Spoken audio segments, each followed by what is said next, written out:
If you're watching this video, you want to get familiar with Google Earth Pro. So this is going to be a training video. This is a portion of my desktop where I'm going to do the training. And you can see the two recent additions, the Motorsports Park at Bowling Green and Watkins Glen, joining the other race courses that Calypso has been on. So you're going to receive, or you already received, Pete's epic 18-day round trip KMZ file. In order to open up that KMZ file, you're going to need to get Google Earth Pro. If you click on the KMZ file, it'll open up your browser and bring up the browser version of Google Earth Pro, but it doesn't give you all the tools in that version. I'd recommend you download Google Earth Pro. So, since this is a training video, I'm going to start off with some basics.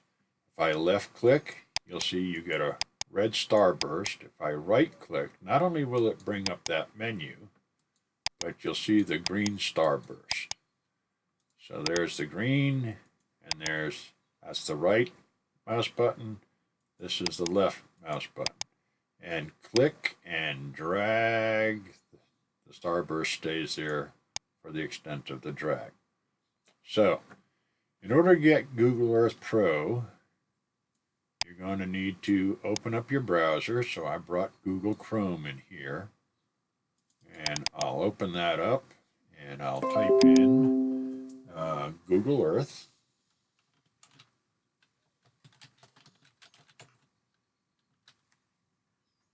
And because I've searched for it before, I don't get all the ads. You're going to get, if this is the first time you search for Google Earth, you're going to get a bunch of ads. Don't go to the ads. Go to this one, www.google.com/earth. And that'll bring up that website and expose you to all the things that you can get it for your iPad, your tablet, your phone.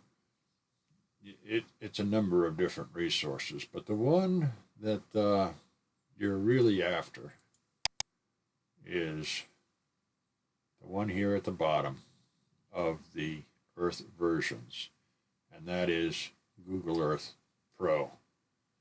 So hit that, and you'll start the download process after you accept their conditions. So that's it. That would be Google Earth Pro. And that's the one you want to download for Google Earth. Close that out. Now that I've done that, I'll get rid of the browser and I'll bring in Google Earth Pro, and that's what you'll have. You'll notice that the icon for the file and the icon for the program are identical. Okay. Bring up Google Earth Pro and go through its welcoming. You can go through the navigate Google Earth if you wish, but I'm going to show you enough to get dangerous. What comes up at the beginning is the first settings. Since I'm working on Pete's epic 18-day round trip, it defaults to that. So when you download it, it'll show up in your temporary places. You can move it then to your My Places if you wish, but it'll be in temporary places. And if you close it out, it's going to say, do you want to save this into My Places or abandon it? And you can abandon it if you wish, because you'll always have the file. Okay, expanding that, it comes down to the en route videos, and that's what you see. Now, here's something I didn't show you before. I'm going to zoom in. So I'm going to use the thumb wheel, which zooms in around wherever the hand is located. Okay, so you can zoom into different parts just by using the thumb wheel and the hand location. Click and drag, click and drag. Or you can come up here and use these other tools. If you click on the end, that places north straight up, or you can move north to being on the left or the right or the Australian point of view. So click on it and it writes it automatically. You can move to the left, you can move it to the right, you move it up. Notice that's a perspective change. If I move up, you're changing your angle of view. Okay? So then you can move left or right, up or down, and you can zoom in, or you can zoom out, or you can use the slider to zoom in and zoom out. But these are the different points of interest that have been added in after the fact. All these points are points that I added in after the trip was done. These icons here means that this was recorded data from another source. Notice the same icon as the KMZ files. So these are KMZ files from every day of the trip. That's where this timeline comes in. You'll notice on the timeline it starts on the 19th of May, okay, which is the day before I left, and then it ends on the 7th of June, which is the day after I got back. Okay, to show you the entire trip, I have to encompass that. Notice I moved that slider all the way over, and it has a background starting point. So now the map is showing my entire trip.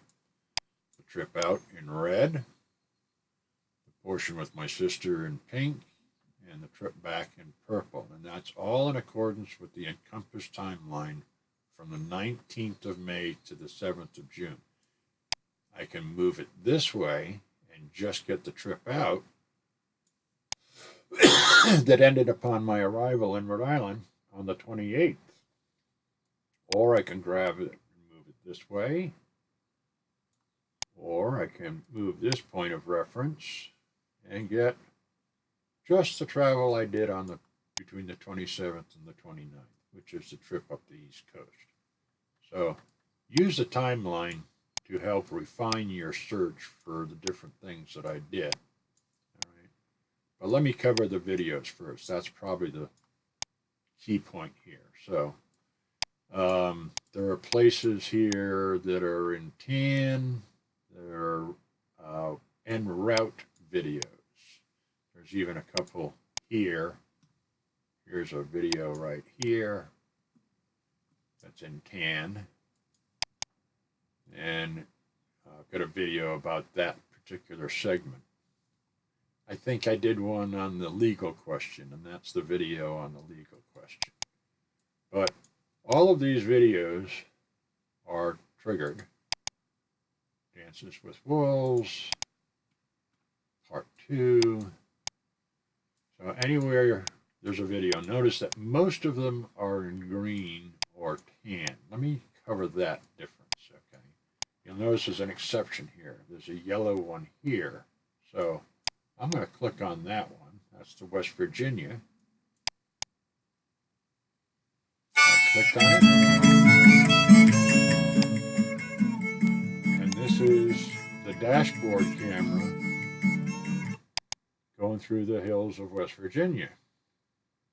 So no problem. I can view that video, listen to the music, and go back to Google Earth at any point in time.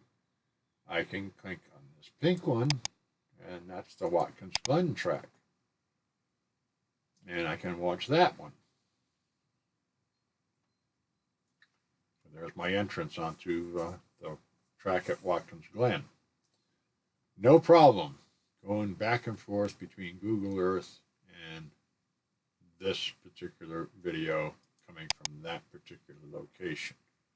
However, there are some, even little tiny ones, that are in green.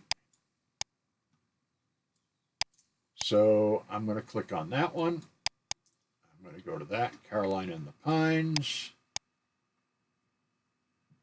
and I get a warning. Notice it says 360 video playback is not supported in this browser. That's the Google Earth version of YouTube. So it's not supporting the 360 view. That's a problem. So when you see this, pause the video immediately. Go up here to the upper right and click on Open in Google Chrome.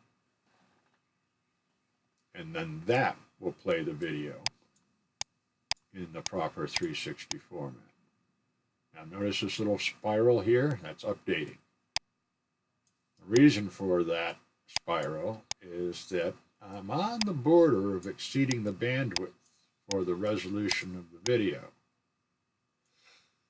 Pause it. Notice it says HD, and it's right now showing at a speed of 1440. I have the opportunity of 2160, but it picked that one because that's what's doing the best job. But I did get that spiral, so I'm exceeding it ever so slightly. I may want to move it down to the 180. I'll reload at 180. And then I can play it, and it's probably not going to hesitate now, but it was a little sacrifice in the quality. Okay, so that's viewing the 360 in YouTube as a browser. So close that out, that goes away. Here's the one that was not supported. So I go back to Google Earth and I can continue my vicarious enjoyment of the cross-country trip. Keep in mind now, this gets pretty detailed. Let's zoom in on the halfway point. Go right there.